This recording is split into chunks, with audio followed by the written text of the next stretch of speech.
Pest Control Training, your first 40 hours, and what you need to know on this edition of the Pest Geek Podcast. Pull out your hose and grab your can. We're about to integrate another Pest Geek Podcast. Hi, everybody. Frank Hernandez here, and welcome to the Pest Geek Podcast, bringing you the latest information on pests, products, and politics from today's leading industry sources to help you start, manage, and grow your pest control business. Hey, welcome back to another edition of the Pest Geek Podcast.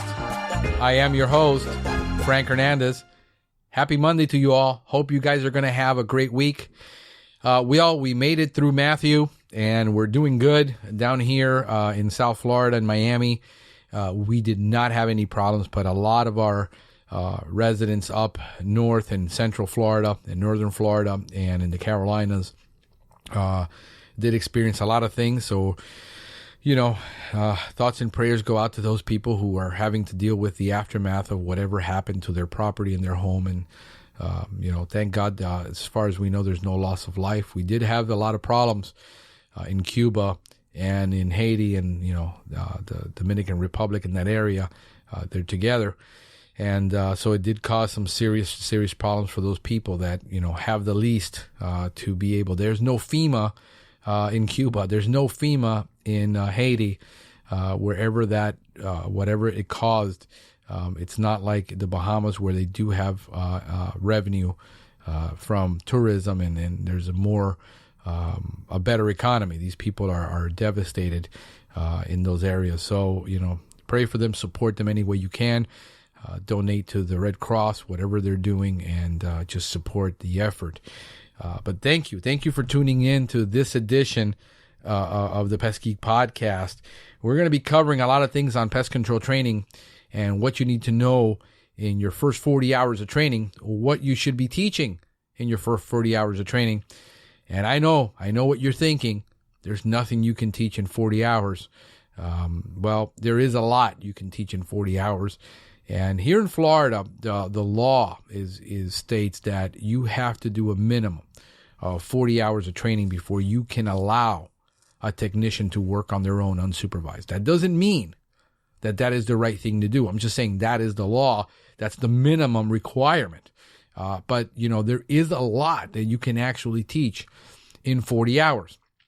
And I'll tell you what, in 40 hours, you can teach more than they're going to learn in 3 years of CEU training in 40 hours. That they're going to have to, if you wait for your technicians, your people, to go through, 6, and here in Florida, they're 2 credit each, 2 hours, and you got to take a minimum of 4 credits. You got to take in your core category that you're doing safety, pest control training for safety and PPE and all that.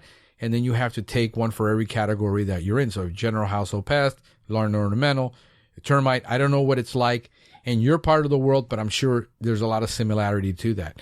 And, so the minimum a guy is going to take is 4 hours a year. I mean, think about it. It would take him 10 years to get the amount of stuff that you can teach in 40 hours if you really set your mind to it. And that's where people go awry. They think it can't be done. There's nothing you can teach in 40 hours. But I'm going to tell you what you should focus on and what has been my experience on this. I want to thank some people for listening to the podcast, tuning in, liking us, sharing. It's been a wonderful, wonderful week for people just supporting us in what we're doing. And I want to thank Ian McGuire, gave us a 5-star review. He says, preach the knowledge. I look forward to every podcast. Now, if you don't know who Ian McGuire is one of our first interviewees that we did on the podcast, and he has his own business now. He used to be a lab technician at the TREC lab, the Tropical Research and Education Center here in South Florida, and then he went out and started his own business. And we've got a podcast of what he did that first year, why he did it. It's a great podcast if you're looking to get into business for yourself.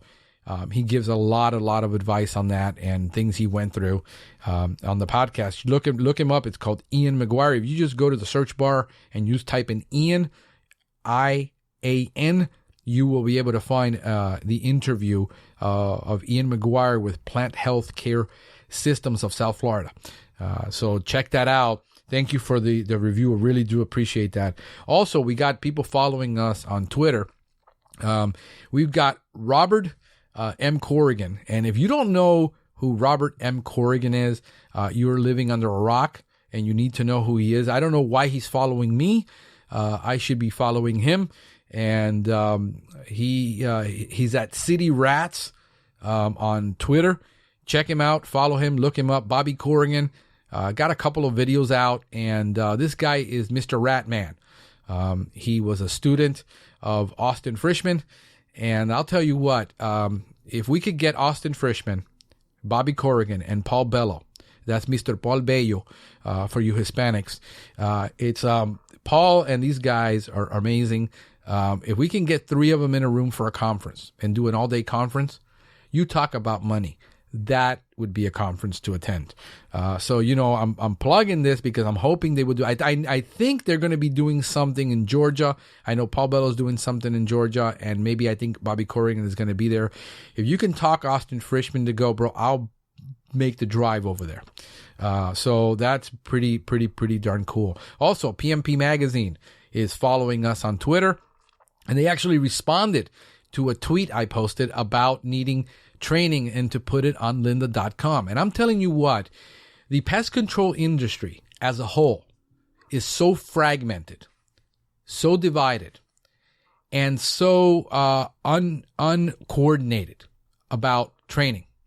You have on one end, you have the educators at the universities who put out an enormous amount of reading material, studies, and things. The problem is the average guy isn't reading it, okay? The average guy isn't going to go attend a credit course at a university and pay several hundreds of dollars per credit to take courses. It's not going to happen. Unless you're getting a degree in entomology, it's not going to happen. Most of them are not reading the material because the material is very technical. It is very useful. I consume a ton of material from universities. I give them kudos for putting out that much. But you know what? They need to get that material out in a consumable way, either on audio or on video. And I said, I sent it out to the manufacturers that you really need to put a training course out on like lynda.com or Coursera or somewhere where it's on demand. The industry needs to move to on-demand training and stop trying to fill rooms with people who need to take time off from work, who can't afford it, who their bosses aren't going to give them the time to get real pest control training. This podcast, I'm going to do everything that I can on this podcast to push that. I'm going to do everything that I can on this podcast to get the training, get you the training in a way that you can consume it. Audio. Everybody is in a vehicle for hours and hours on end where they can listen to something while they're driving, while they're doing their work, while they're doing some mindless drilling of concrete somewhere or injecting a root wrench. They can have earbuds on and be listening to something and be getting an education. The industry is so behind. The manufacturers aren't putting out, they used to put out tons of DVDs. Nobody has a DVD player. We have a machine called an iPhone, called a smartphone that can handle thousands and thousands of songs and videos and data. And it needs to be available. So are you saying, they asked me, are you saying that the industry moors? And my simple response was, yep.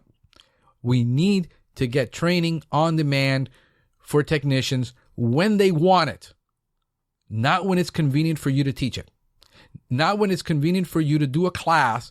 Why we're not recording every single class that is being taught on CEUs and putting them on YouTube so that people can experience them from manufacturers and distributors and all this, when you can do it from an iPhone and just do it live right now on even, you can do it on Facebook Live.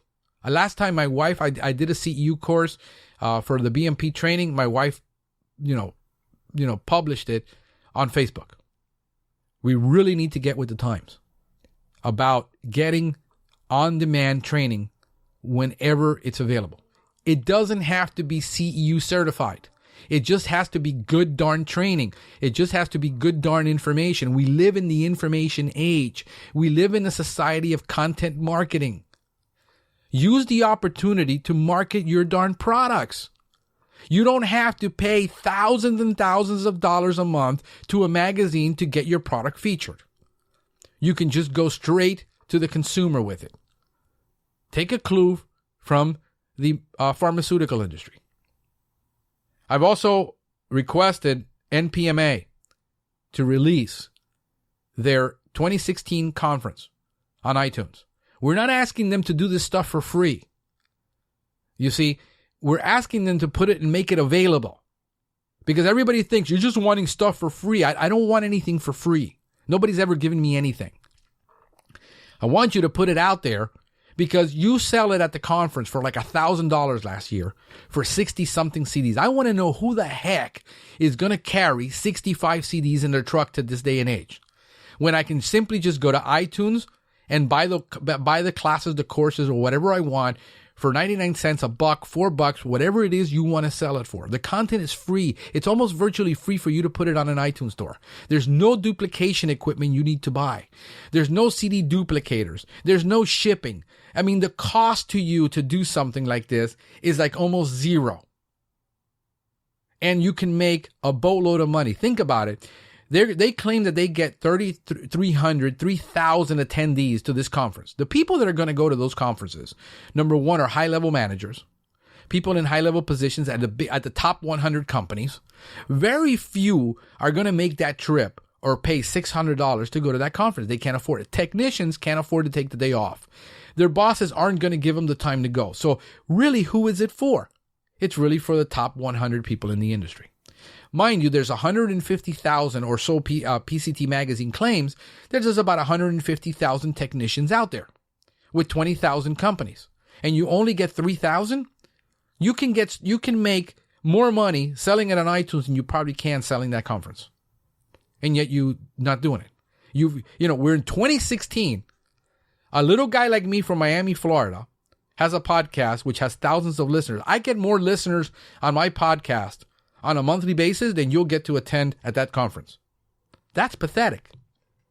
I mean, really, think about the numbers. If they claim they got 7,000 members and they've been around since 1933.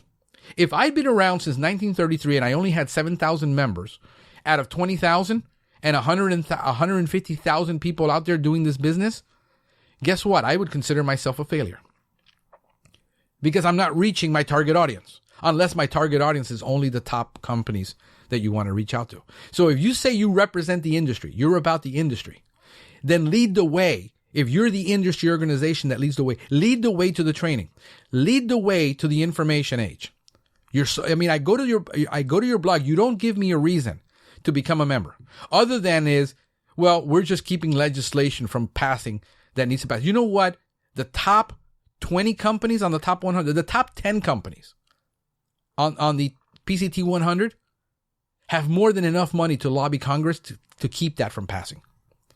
I don't need to become a member of your organization as an individual, as a small independent owner, as a technician to become a member for you to do that. I mean, what are you offering? I go to your website. I don't see any news of anything going on. I go to on my local level down here, nothing's going on. Other than you're doing maybe 3 CEU classes, 6 CEU classes a year, which you can give us a discount on. I can go online and get a class to pass my CEU to get my certificate for $15 a class. I don't need to attend it for that. I don't need a discount for that. I need to know where the industry involvement is. Where do you need involvement?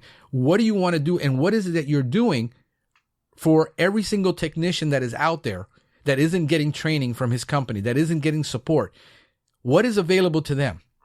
And if nothing is available, then I have to conclude that you're not really interested in the entire industry. Because the technicians and the independent business owner who's a one-man show can't be attending everything. He's got to do sales. He's got to do marketing. You want us to go and spend time in a classroom and in an environment where nothing gets done. This is my beef with this. So get with the times. It's called content marketing. If you don't know what that is, and you can go and you can reach more audience. You can get more support for what you want to do by going to the grassroots level. going directly to the technician saying, here's what. But unless there's something keeping you, another interest that's really keeping you from giving top level training, there's no reason in this day and age why a little technician from Idaho somewhere in a little town can't take a class on how to do industrial IPM, how to do facilities IPM, how to properly do IPM in a medical clinic, and get that training on demand. He doesn't need the certificate. He doesn't need to go out and go to a class and go pay thousands of dollars when you can get something like that on demand and put it out there. And if you won't do it, then you know what? I know how to do that. And I'll put it out. And then I'll sell it and I'll make the money on it. Because you have the ability, you have the contacts, you have the resources to get that done. And it doesn't get done. You know, articles in magazines are really cute, but they don't really help the guy on the street do what he needs to do and compete. So, you know, I'm calling you out on this and I'm calling you, the guy who's listening to this podcast, to get on their butt about it. To really go out on social media and tweet about it. To go out on Facebook and comment about it. To contact them and tell them, get it done. Because you keep asking to, you know, your support and join us and come to the meetings, but what's in it for us? Because as far as I'm concerned, most people that I know have one radio station that they tune into, and that's WYFM. What's in it for me? And if there isn't anything in it for me other than getting, you know, a CEU class here and a CEU, I can get that right now from my extension service. I can get that directly from the University of Florida. As a matter of fact, they canceled the conference. What a bunch of wimps, you guys. Because of a little hurricane, you canceled the Southeast Conference. That's the right call to do. I'm just busting their chops. But I love those guys at UF. You know, Philip Kohler and all the people that are doing all these great things. The manufacturers, you know, are torn. Everybody's separated. We don't want we want the manufacturing distributors, you know, but we don't want the educating people getting involved in what we do because they don't really understand what we do in pest control and they're out of touch and they're out of reality. And I talk to most of these guys, they're entomologists and at the extension service, and most of them started out in nurseries. And they worked their way through college and they were working in nurseries doing what they're now teaching. So I think there's a big disconnect, and I think everybody is shutting themselves down when the industry should come together as a whole and work on what can be done, not what can't be done. I won't sit around a table with people who tell me this can't be done and that can't be done. I don't want to hear it. I don't have time for that. I need to invest my time, my resources, my energy in the things that are going to make me successful in my business to make my family successful. Not whatever your little agenda is. Your agenda has to be about what's important for the industry. Another thing, if you want to join the conversation, 707-395-7378. Shoot us a message. Questions at pestgeekpodcast.com. You can shoot us an email. Comment on Facebook. Also, thank you for the iTunes reviews. We've gotten some iTunes reviews, and thank you. Just go on to iTunes, go to the app, and hit our logo, and then go to the review section and drop us a review there. Really, really, really do appreciate the iTunes reviews, guys. You want to join the society? Tell you what, we just created a member section on the Pest Geek podcast. And that's going to have a lot of content that's not available on the podcast that I put out. Things that I want to do that I've been promising to do that I haven't had a chance. We just published the new trainee video series, which has like 20 something videos that we got off of YouTube, and they're all in one place, so you don't have to go look for them. If you want to train your technicians and you want them to get initial training, there's a ton of great material that we put on there. You go become a member. They can just sign in themselves, get the videos. They can watch them right there on the page. They don't have to go anywhere. It's all right there. We got about 40 hours or more of training on those videos. So if you're saying, I don't have time to train, I don't have time to give them the information, everything that you want is on those videos. Anything from PPE to FIFRA law to IPM to, pest management with difficult pests, it's on there, these videos, and they're free. You don't have to pay for them. All right.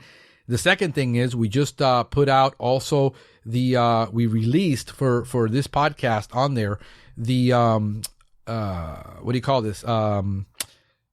Job description. So if you're looking for a pest control technician trainee and you need a job description of what they're going to do, we just published a job description there. A listener had called me and says, hey, I'm trying to log in and it won't let me log in. I signed up and sure enough, on the menu, the login page was not there. So the login page is there. If you want to go log in, you can do that right now. It's available. Just you should have received already your link and your password for all of you that signed up over the week. Thank you so much. There were, a bunch of people. I didn't expect, that many people to sign up for this. And we're going to be putting out constant information on there that you can download for free and get it. It's for members only. And, if you believe what we believe about the industry, of what we need to do, go ahead and become a member. Really do appreciate that. And also, I want to talk about something really, really cool that I want the Pest Geek Society to get involved in. And that is, we're doing not we, I had nothing to do with it. I'm just putting it out there. But I did become part of it. Go fund Ryan Ridgely's. Ryan, here's what a member did for him. He didn't request this and he didn't ask for it, but he's been going through a very difficult time with his family. And here's what he wrote. Ryan Ridgely is a United States military veteran. He's a young man currently residing in Kentucky with his wife, Candace. Ryan is highly energetic pest control professional who loves the pest control industry and only wants to be better. Earlier this year, Ryan and Candace relocated to Kentucky from Minnesota for a better career opportunity for Ryan. All Ryan wanted was an employer to give him a creative freedom to become to be a better company.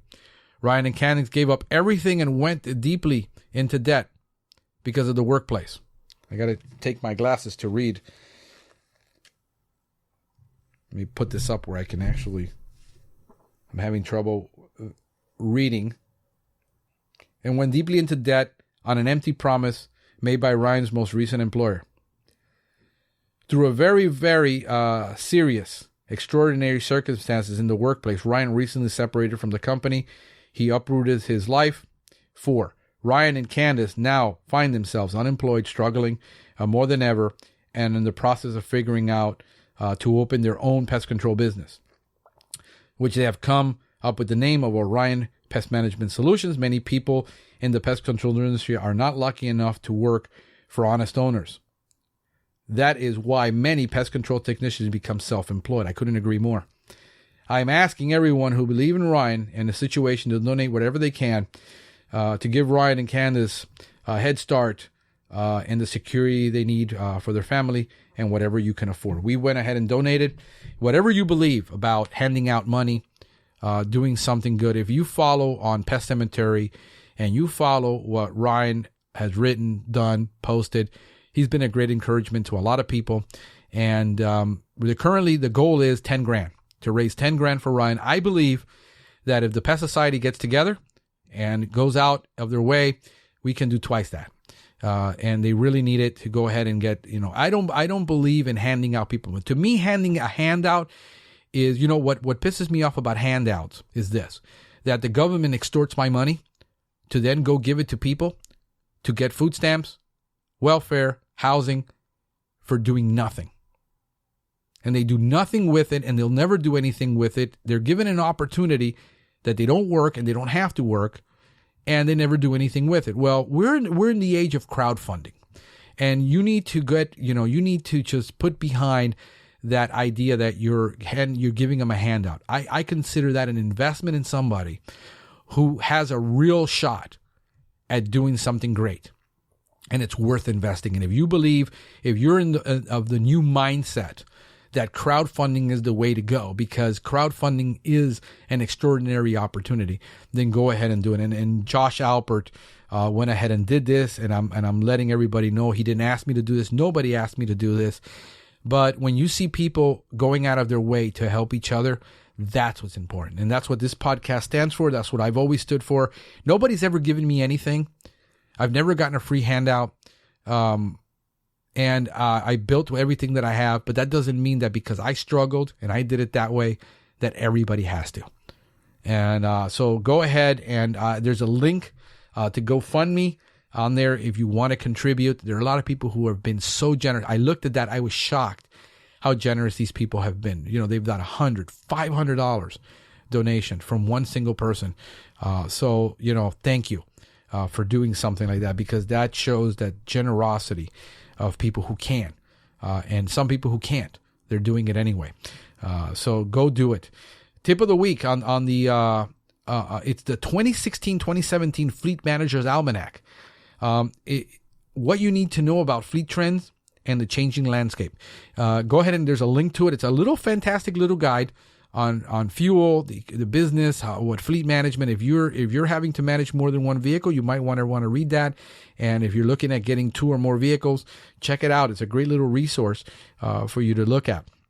In the book section, Selling on the Phone and Online, Inside That Gets Results, written by Josine, I'm going to mess up her name, Cricky.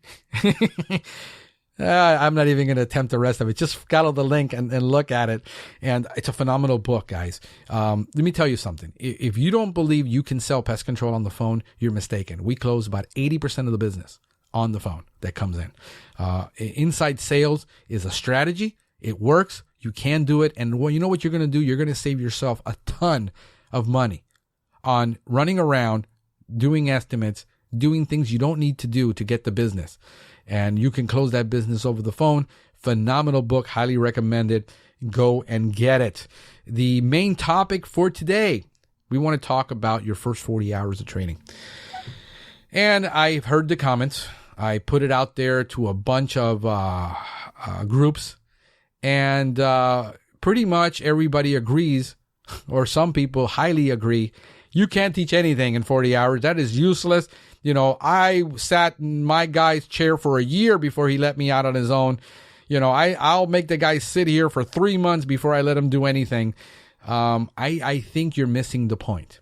And I think that is a very closed-minded attitude towards training, towards what you can teach. Here is the nitty-gritty. I've been a trainer. I've developed training protocols for many of the companies I worked for. I've done training all of my life. I've taught training. I've created curriculums for training. I know what it takes to create a training program. It just allows me in my business to do it here in the pest control business. And I worked on it very seriously, especially when we got our franchising done. We had to create a training manual. That was an excellent exercise. That was grueling. That was stretching me. But it can be done. It should be done. And if you don't do it, listen, you're winging it. And you're not really making sure that people have what they need to know. Your first 40 hours are the most critical. Whether it's, the first week, whether you can do this 40-hour training and you divide it into modules, or you do it the first week, it doesn't matter. It just needs to get done very quickly. And when I think of 40 hours, I don't think of 40, hours that are necessarily in line one after another. They're not chronological, but they can be. It should be. And the attitude on training is there's two extreme spectrums here.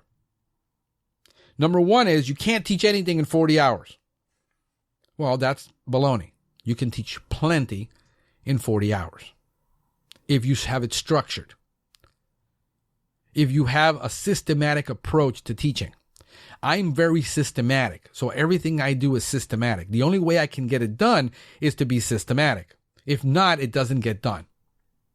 That's typical for most people. It needs to be a systematic approach to teaching. The other attitude is, we don't have the time to teach anything, much less spend 40 hours of training, let them learn it in the field, put a B&G in their hand, put them out on a truck, and show them how to mix a 1 gallon with a 1 ounce of bifenthrin, and that's what they need to know. because we need to get a warm body in that truck moving because we lost a technician, and you're the service manager, and hire somebody quickly, put them in a truck and get them going so we can take care of those clients because we can't stop. Two ends of the spectrum. And most of us, or most of you who've been in that environment where it's sun up to sundown, 13 hours a week, 20 stops a day, don't stop for anything, and never got any training, never got any real education. You had to do it on your own. It left a really sour taste in your mouth. And now you're going to the opposite extreme to saying, unless they absolutely know everything, I'm not letting them loose. And you know what? That's detrimental to your growth, that attitude. Because it's a self-preserving attitude, because you don't want to go through any hardship or any problems. And I think there's a way to do it. First of all, the reason you don't train is, quite frankly, because you don't know how to. That's a hard one to swallow, because somebody telling you don't know how to do something. If you've never trained professionally, if you've never gone through a training protocol where you actually taught it, one thing is you going through a training protocol and then you actually having to develop one and teach it. The best technicians, the best people out there that learn the best are those that do the teaching, because you have to structure yourself. When I have to do a 1-hour class and I got to cover certain topics in a 1-hour class, I got to create a training schedule for that class. And then I have to teach it, and then I have to stay within the parameters, and I got to stay within the time. And guess what? It forces me to do it, and I do it. I write it, I teach it to myself, I stand in front of the mirror, I time myself, and I said, I can get it done. You have never trained anyone. If you've never trained anyone, really train them professionally from point A to point B, get them certified, then you don't know how to do it. And that's very difficult. It is very difficult. What I'm telling you to do is not easy. I don't sit here, pump sunshine up your tailpipe, and tell you, if you just do this, this, and this, everything's going to be great and wonderful and hunky-dory, and you're not going to have any problems. If you just buy my training program, for $19.95, you're going to have great success. That's baloney. That's not what I'm saying. I'm saying is, it can be done. It can be done effectively. It can be done right. But it's going to take work, and it's going to take discipline on your part. And the problem is that you're very disciplined in your pest control business, and you're very disciplined in what you do and how you do it. But you don't want to get into this formality, corporate mentality, because that's what you left. And you don't want to go back to that. And let me tell you that if you're going to grow and you're going to succeed and you're going to have more than 3-4 routes, you're going to have to either, one, get a systematic training program where everything is structured and proper, or you're going to end up winging it, or you're just going to end up saying, just put somebody in a truck and get it done. Those are your 3 choices. You don't have much more. So there's a job description of what they're going to need to do. And what I'm going to discuss on this podcast is what they need to learn in their first 40 hours. What should be the focus? On the next episode, I'm going to cover how to go from being a tech trainee to an ace in 3 years. That's the goal. That's the goal of our company. That's the goal of my model, is to make my technicians the sharpest technicians in the industry. And I will back them up against anybody in their field. Against a large company, against a small company. Because I've done that before. I've done it in different capacities. I can make people really sharp if they want to be sharp. It can be done. So what would I focus on in my first 40 hours? Well, it's not in any particular order, but this is what I feel needs to be covered, because this is what doesn't get covered. This is what will end you up in a lawsuit. This is what will end you up in a fine. This is what will end you up being on the front page of the news. This is what will destroy everything you worked for if you don't do it. And the problem is you wait and make it somebody else's responsibility. When they go and take their CEU courses, they're going to get this taught. Or you forget to teach it, and then you think you're going to cover it, but since you don't have a formalized training program, you will forget. And it'll be 6 months down the line and nobody's covered it. It'll be 2 years down the line and nobody's covered it. All you need to do is even simple bullet pointing stuff with making a list and saying, I'm going to cover these 15 things, these 20 things, these 30 things in their first hour. It doesn't need to be this formalized syllabus. Get your mind out of there. But it needs to be that you write it down and say, I'm going to cover these 37 things that are primary with the technician before I even put a B&G in his hand, before I let him touch a chemical, before he does anything at all. This is what I'm going to cover. Number one is cover the label. What are the most important things on a label that he needs to learn to read? And you need to cover it. You understand, you don't have to read 37 labels for all the products you're ever going to use. We're not talking about making this guy knowledgeable. We're talking about making him aware and conscious of what his responsibility is to you, to the company, to the client, to the environment, to the law, so that he understands the severity of the responsibility he has as a technician. It's not intended to be an exhaustive training program where you're going to set him loose in 40 hours and he's going to be a technician. It's about what he realizes that and then he's accountable for, and he can't say, I didn't know. You know, the biggest complaint that technicians are going to have, or people in general working for a small business owner, business owners have everything in their head and they have nothing in writing. And today you tell them to do one thing and tomorrow you tell them to do another. And that is the most frustrating thing about working for a really small business owner. They don't have any formality. It's, you expect me to read your mind. I can't read your mind. You expected me to know this, and I can't know this because you told me this yesterday, and today you're telling me this. There needs to be a consistency. What I would cover in a pest control label is the number one thing that is on that label, and that it is a federal violation. It is a violation of federal law to use this product in a manner inconsistent with its labeling. Understand that if you use that product wrong, you are violating federal law. You're putting me at risk. You're putting my company at risk. You're putting my kid's future at risk because it is my butt on the line. It's my license. It's my certification. It's not yours. You're not responsible. I will be held responsible. And if you violate that label and you do anything in accordance to that label, that's going to get you fired. What's going to get you fired is doing something that's illegal in violation of that label. How many times do I hear that the tech was told to violate the label? Apply it in a way that is illegal to apply that product.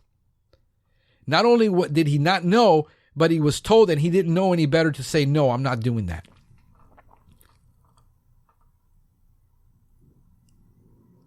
That happens all the time, everywhere, in every city.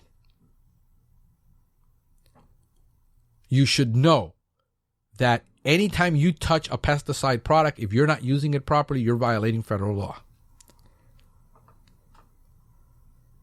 That's a federal document approved by the EPA, and you're sticking your finger in their eye. And if something happens, you will end up on the front page of a newspaper, and that's the last thing you want. You violate the label. You violate the law. I will fire you. That's what an employee needs to understand. Because you're putting people at risk. Oh, you take it too seriously, Frank.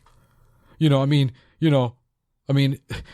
use fipronil, in bait, and you can put it outside on a lawn, but you can't use it inside. Well, you're ignorant of what fipronil does in an environment that builds up. So, you've got that attitude. Yeah, no wonder your technicians are doing everything they want to do, and you don't know what the hell they're doing out there. You're setting the example. If you don't set the example, then how do you expect your people to behave? If you're saying F did and F that and, F the customer and they're a bunch of idiots, what attitude do you think your people are going to have? I mean, you set the tone. And talk about setting a tone and talk about setting a culture in a company.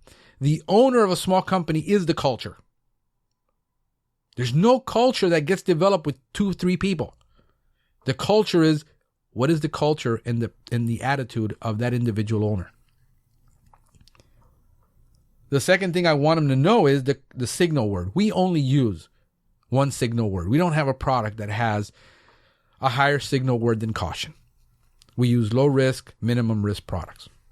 We have no need to use anything else. If you're in a specific industry that you have to use it, a caution, a warning, or a poison label, that employee has the right to know under federal law what he's using, understand that MSDS, and what he's being put at risk to use. He has a federal right to know that. You cannot deny that employee that right to know what the heck is in that chemical. You have to do OSHA training. You have to do FIFRA training. So the caution word, what does that imply? The active ingredient. It is not the brand name. It's the active ingredient. He needs to know what that active ingredient is on that label. What everybody agrees on, personal protection, PPE. He has to know what PPE is required.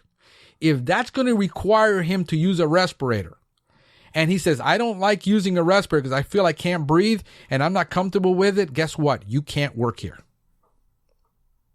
If you're required to use a respirator and it is required on that label and you don't use it, that will get you fired. I think at the interview of every employee, you need to set a list of things in front of them and say, this is what's going to get you fired for working for us. Are you sure you want to work here and can you deal with this up front? And if the guy says no, you're better off letting him walk away at that point than try to find out later when you've already filled out all the paperwork. You've invested 3-4 hours in him, and he says, I'm not going to wear a respirator. I have a phobia against respirators. You got to know what that PPE is. If it says you got to wear long sleeves, I can't wear long sleeves outside. I feel like I'm suffocating. Then you can't work here. This should be covered up front in the interview. Do you know the difference between a spot treatment, a crack and crevice, that's on that label? The product says it can only be used as a crack and crevice, and you decide to put it in an Actisol, you just violated that label. Because there's no way you can do crack and crevice with a product that sprays out a fine mist using an SAS. There's no way you can do it. You got to know the difference between what's a crack, what's a crevice application, what is a spot. It's a 2x2 area, and no more than a certain percentage of the total square footage. That is actually a federal definition of a spot. You can't do a 10 by 10 on the wall and spray an entire wall down and call that a spot. It isn't doing a baseboard treatment all around the entire property and then not calculating how many inches that is. What is a void? If a product says it can only be put into voids, a void is not an open area. What's a surface spray? What's a perimeter? Is it 2 feet up and 3 feet out, or is it limited to a foot? Or if you're in California, to a 1 inch on pyrethroid. He has to know that up front on the label. You don't have to cover every single label, but you need to cover these things. This is what's on the label. This is what we're going to cover. This is what we're going to read. This is what we're going to study. You set the tone and you set the expectations right up front of what he's going to have to know. What is a food area? What is a non-food area? The dining room is not a non-food area. It is served there. The bathroom is a non-food area. The locker room is a non-food area. What is the target pest? See, in a lot of states, it doesn't matter because we're a label state. So as long as the site is on the label and the pest may not have to be on the label. In some states, the insect has to be on the label. In other words, that insect has to be present in order for you to make that chemical application with that product. You have to know that. Then he needs to know what his label, the state law, is. Simple things like, what is the wind speed that you're allowed to spray? How many feet from a body of water are you allowed to spray a product? What are their state restrictions in a simple bullet point way to teach it? You need to look for these things.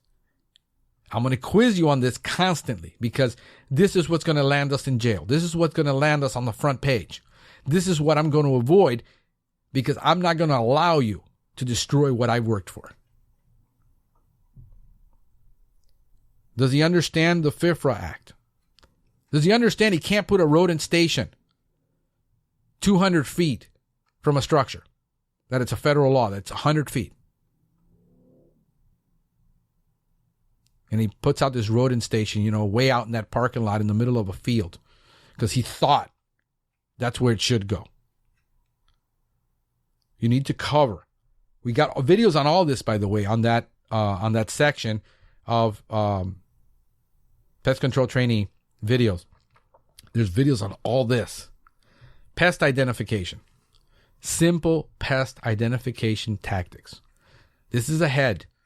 This is a thorax. This is an abdomen. This is an antenna. These are eyes. These are mandibles. If you're dealing with a tiny little ant and you're putting this big granular bait, they're never going to take it. But there's a video on there on entomology 1, entomology 2, and then common insect orders. Why is it important to learn the order? Well, I talk to people all the time and says, why are you trying to control that pest that way? That's the way I was told to do it. I said, you realize that that's never going to work because the order of that insect, you can get a much better aesthetics, much better control, much better environmental impact if you do it this way. If you do it the way I do it, you will get all three and everybody will be happy and you won't be constantly spraying that plant and you still won't get control. Is it in the order of Hemiptera? Do you know that it's a chewing, sucking, piercing insect? And if you put a systemic on there inside that plant, you only have to do it every 9 to 12 months. You only contaminate that little tiny area. You don't have to put that much chemical. You're not constantly killing beneficials. You're breaking the life cycle because it's not going to be able to multiply. You get much better aesthetics and everybody's happy. The order matters. There's a video on that, by the way. What is the OSHA law? Personal protection equipment. Understanding pesticides. Understanding what they do to you. They need to know that if they're messing around with that product, that later down the line, that can cause them problems. They have a right to know that. How pesticides kill a pest. What is the mode of action? I actually did a podcast on this, on rotating chemical correctly in modes of action. If you look up that podcast, you do a search bar on modes of action, you will find it.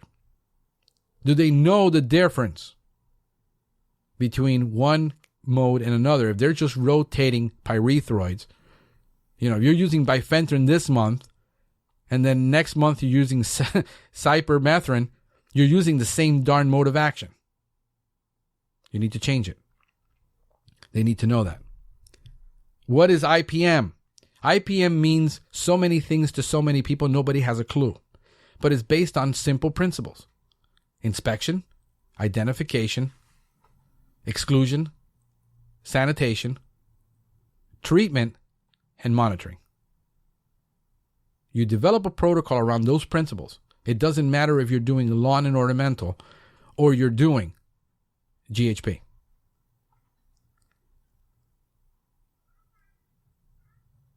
You see, when people are like, well, how do you apply sanitation in lawn and ornamental? It's very simple. Here's a landscaper doesn't know what lethal yellowing is, and he's pruning palm trees. And one of those palm trees, you look up and you say, something ain't right with that palm. It isn't a nutritional deficiency because all of them look good and they all been fertilized at the same time. There's no insects on there. Guess what? That could have a disease. And he prunes it and prunes the one right next to it and goes and prunes 100 other with the same saw without sterilizing that equipment like he's supposed to, because he doesn't know he's supposed to sterilize it.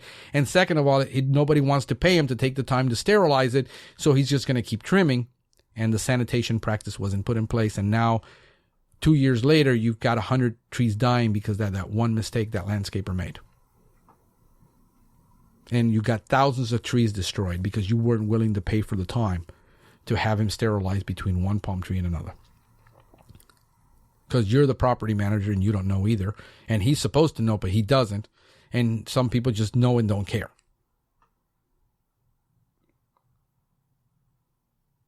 You keep having that rodent problem, but nobody will pay to seal up the darn hole in the wall. And you keep, so charge the guy every time you have to go out there to get that rodent.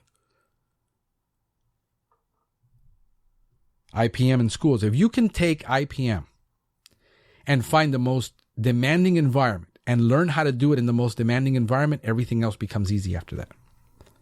Instead of trying to learn to do easy things. What's easy? There's great training right now. There is Univar, pestweb.com pro training. They have really good training on there. It's free. You can sign up for it and get your CEU classes. And a lot of classes are just, they're with or without CEUs, and you can get a lot of good training. I took a couple of classes on there. I thought it was pretty good. They have a quiz. And if you don't have the time to do the training, then get them to do the pro training. It's free. They can sign up, register. Also, they can get the videos that we put out. We're going to be putting out more stuff. If you don't have the time, then have them watch the video. And you watch the video and create 10 questions that you ask them. Keep it simple. The difference between simplicity and being simplistic is you keep going to this extreme. Not about being simplistic. It's about being simple. Things you need to know, basic things you need to know that are going to help you set the foundation for success in the future. That's really what your 40 hours, that first week, should be focused on. You don't understand. I got to put them in a truck, man. I can't pay a guy $400, $500, $600, $700 a week to sit there and do training and take classes. Okay. Get them to watch the videos. Send them home an hour early. Have them come in an hour early for that first week, and you sit with them for an extra hour and cover some of these things. And then go out in the field and put them into practice. See, what if you don't teach the head knowledge, and then you don't teach the practical knowledge, but if you teach both, you will be much more successful. You can't replace one for the other. There's no replacement for the practical.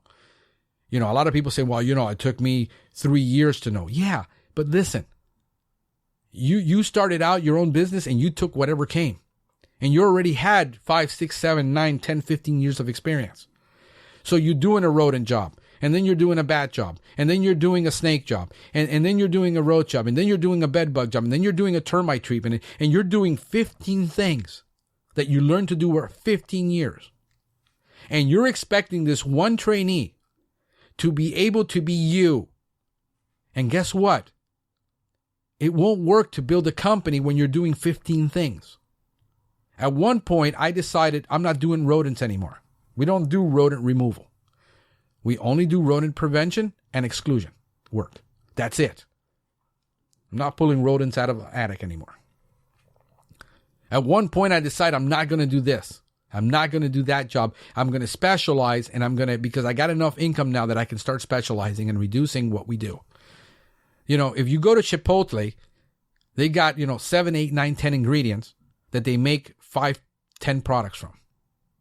You need to learn something from those people about simplicity.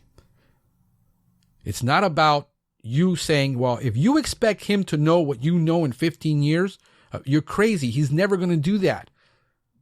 You need a systematic approach to teach one thing. What do you need him to do the most? That right now, if you got that off your plate, you could go out and sell twice as much next year. Is it because you're doing termite? You need drilling because drilling takes so much time. And you can hire him and say, this is what you're going to do for the next 90 days. You're going to be an expert on drilling and doing this. And you sit there and you say, no, that's the wrong technique. No, this is how you do it. And you let him do the first 3-4 jobs. And then let him loose and then sit there and watch him and observe him.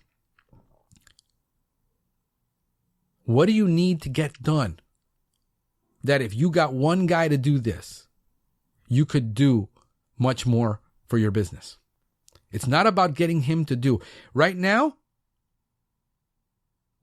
we need people because we're an exterior only company. Once I do an initial service, I rarely have to go back into that house. This might not work everywhere. It works for me here. And most of the time, I never go in that house more than once a year because they don't complain about anything. I need to teach a guy how to identify 5 major insects outside that he's going to find. We have 2 products, 3 products tops that we use for that. We've simplified it to the point that anybody can really do it. And then guess what? We deal with the exceptions. I'll deal with the exceptions at the beginning. I won't have that many. What do we do in landscapes? We do 5 simple things in landscape. We do it the same every single time. That's all he needs to know. We start dealing with diseases. We start dealing with nutrition. But that gets solved over time, and we do that on the initial. And I know what we're doing on the initial. So I need him to do 5 simple things in a landscape that doesn't require a whole lot of training to do, to get him going. That's what I did with my last tech, the one before this one. This is what you do. This is how you do it. This is how I get you going. Then I start you out as a trainee, a pest control trainee, and I make you a tech 1, and then I make you a tech 2, and then I make you a tech 3, and then I make you a master technician, and then hopefully I make you a CPO. Because I am looking to make people, to rise people up. I'm not looking to keep them at a certain level. I'm looking for people who can rise up. Who's the guy that can really do training? Who's the guy that can really do this job? Who's the guy that says, hey, listen, I've done these facilities and I enjoy them and we can make a ton of money doing medical facilities and I'm willing to head it up and I'm willing to take it on and I'll do the training and get a go-getter. And then encourage him, give him the tools that he needs to do that. Don't try to keep him at a certain level because you didn't get there, because you can't rise up to that. You know what? I'd rather deal with a guy who's going to make me successful than to try to keep him down so I can feel superior. This is not something I haven't done, guys. I'm not talking out of my rear. I've done this. I've done it on many occasions, in many industries, and many times. It works. You say, you don't understand the pest control. I understand the pest control. I've been in 10 years. You don't understand my business. Your business is not that much different than mine. You have different techniques and different procedures. But that's it. The principle is the same. Principles don't change. So you can do it. It can be done. It can be done systematically. It can be done right. But it has to be done. That's the point. It has to be done, and it can be done. Guys, thank you so much. Thank you for being here.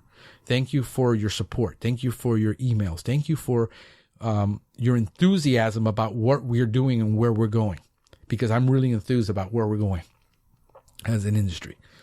And there are things that need to change, but you know what? I'm encouraged, and I hope you're encouraged too. Thank you for listening. Until next time, hey, you have a great one. Thank you for listening to the Pest Geek Podcast. If you have enjoyed the Pest Geek Podcast, please give us a rating, write a review, or subscribe to the channel. You can join the Pest Geek Society by visiting pestgeekpodcast.com. Thank you for listening. See you next time.